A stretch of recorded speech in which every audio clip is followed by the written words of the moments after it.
जीवन का अर्थ केवल जीवित रहने से कहीं अधिक बढ़कर है। ईश्वर ने इस पृथ्वी की सृष्टि ऐसे स्थान के रूप में नहीं की जहां हम केवल खाएं, सोए और मर जाएं, बल्कि इसलिए कि हम उसके उद्देश्य को जान पाएं।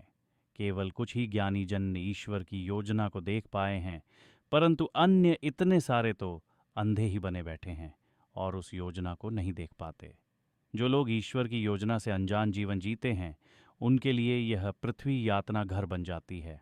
परंतु जब आप जीवन के अनुभवों को अपना शिक्षक बना लेते हैं और उनसे इस जगत के वास्तविक स्वरूप तथा उसमें अपनी भूमिका का ज्ञान प्राप्त करने लगते हैं, तब वही अनुभव अनंत परिपूर्ति एवं सुख प्राप्त करने में आपके मार्गदर्शक बन जाते हैं। ईश्वर ने माया को अत्यंत बलवान बनाया है।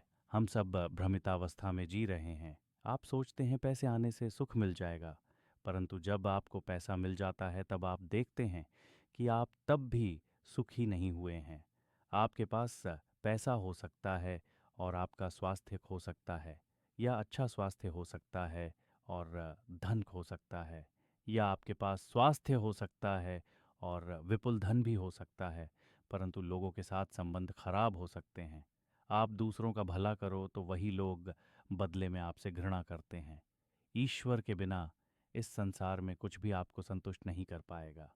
और ये काफ़ी अर्थपूर्ण है कि ईश्वर हमें अपनी ओर से विमुख करके भौतिक प्रलोभनों में उलझाने का प्रयास करते हैं। वे जानना चाहते हैं कि हमें दाता चाहिए या केवल उसके दान। यदि ईश्वर की यह इच्छा होती कि हम केवल सांसारिक चेतना में ही जिएं, तो हम संसार की चीज़ों से, संसार के तरीकों के अनुसार जीकर पूर्ण संतुष्ट हो जाते। आपने कभी भेद्दों का झुंड देखा है? एक छलांग लगाता है तो सब उसके पीछे छलांग लगा देते हैं। अधिकांश लोग वैसे ही होते हैं। कोई एक विक्षिप्तता शुरू कर देता है या किसी विशिष्ट प्रकार से कुछ करना शुरू कर देता है और अन्य सब उसका अनुसरण करने लगते हैं। युग युगांतर से यही होता आ रहा है।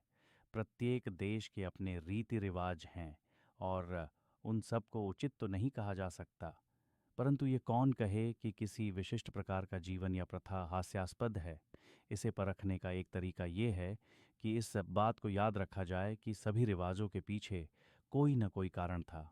यदि आज भी वह कारण लागू होता है तो वह प्रथा अभी भी व्यवहार्य है, परंतु किसी प्रथा का अंधपालन मूर्खता है। हमें यह देखना चाहिए कि सत्य क्या है और क्या हमें सच्चा सुख दे सकता है, और उसी का अनुसरण करना चाहिए। विचार की आदतें व्यक्ति के जीवन को नियंत्रित करती हैं। सफलता मिलने में शीघ्रता या विलंब व्यक्ति की आदतों से होता है। यदाकदा आने वाली प्रेरणाएं या शानदार विचार आपके जीवन को उतना नियंत्रित नहीं करते जितना कि आपकी दैनिक मानसिक आदतें। विचार की आदतें वे मानसिक चुंबक हैं जिनसे आपके पास कुछ वस्तुएं, व्यक्ति और परिस्थितियां स्वयं खींची चली आती हैं। विचार की अच्छी आदतें आपको लाभ व सुअवसरों को आकर्षित करने योग्य बनाती हैं। विचार की बुरी आदतें आपको भौतिकवादी व्यक्तियों और अनुपयोगी तथा प्रतिकूल वातावरण की ओर खींच ले जाती हैं। किसी बुरी आदत को कमज़ोर करने के लिए उस हर बात और परिस्थिति की उपेक्षा करते रहें जिसके कारण वह उत्प्रेरित हुई हो। हाँ, उससे बचने के उत्साह में उस पर और अधिक एकाग्र न हो जाए। तब अपने मन को किसी अच्छी आदत की ओर मोड़ें और स्थिरतापूर्वक उसे तब तक विकसित होने दें जब तक कि वह आपके व्यक्तित्व का एक विश्वसनीय अंग न बन जाए। हमारे अंदर सदैव दो शक्तियां एक दूसरे के विरुद्ध संघर्षरत रहती हैं।